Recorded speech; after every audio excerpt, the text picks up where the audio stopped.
Hi everyone, my name's Anne-Marie. Welcome to this how-to guide. Today I want to show you how to make the quickest of quick journaling page backgrounds.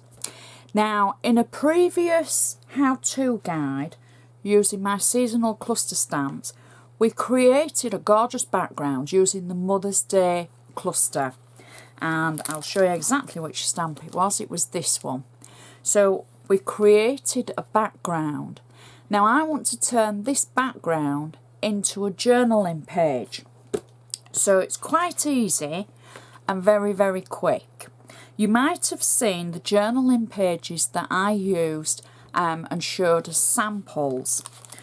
We're going to use the Mother's Day background, but we're going to team it with the autumn stamps because so many of the sets in the cluster range will work together. And it just kind of goes to show you how they will mix and match.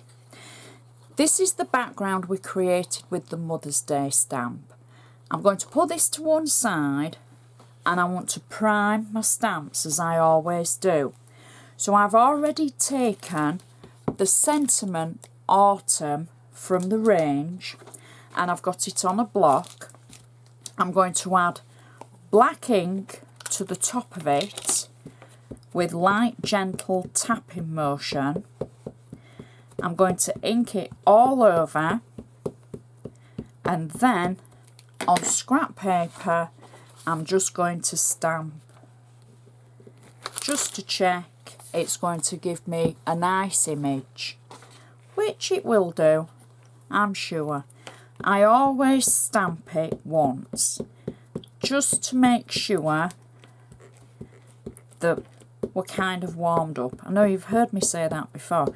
It's really odd because the stamps work better and better as you go along, I think. The more you've used them, the better they become, even though they're great to begin with. So I've stamped and I've inked up my stamp. I'm going to take my background and I'm going to simply stamp towards the bottom left hand, as you look at it, corner. I'm going to take it slightly over the edge at the bottom and the side. There we go, and I'm going to press it down. Now if you remember the background, we used the watermark ink so that it kind of fades into the background. That's given me a gorgeous clear stamped impression on the background, on the foreground of my cardstock. Now I want to do something in this corner, just like the journaling pages you saw on the launch of all the stamps. I do like adding things to the corners. So I've taken the autumn cluster without the sentiment. So this is the background cluster in theory. You've seen me use this before on the different how-tos. So I've inked it up and I'm simply just going to test the stamp, and that's going to stamp great for what we need. So I'm going to ink it again and nice and firmly with my ink pad, gentle but firm tapping motion all the way.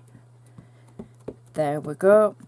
And then I'm going to take our smooth stamping card, that's what we use to create the background, and I'm going to stamp in the corner. I'm going to go over the edge at both the top and the side, and I'm going to press down and then remove, and that gives us a gorgeous corner.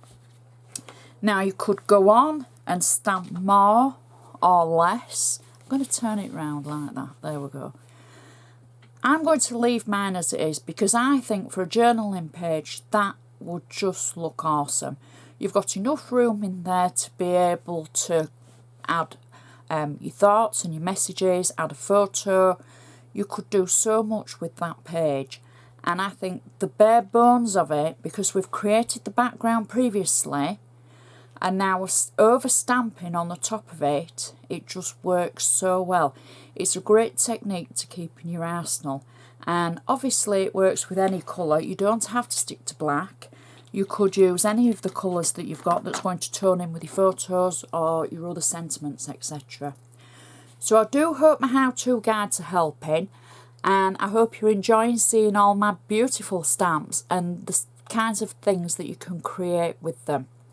So I would just like to say thank you so much for watching, and I shall see you next time.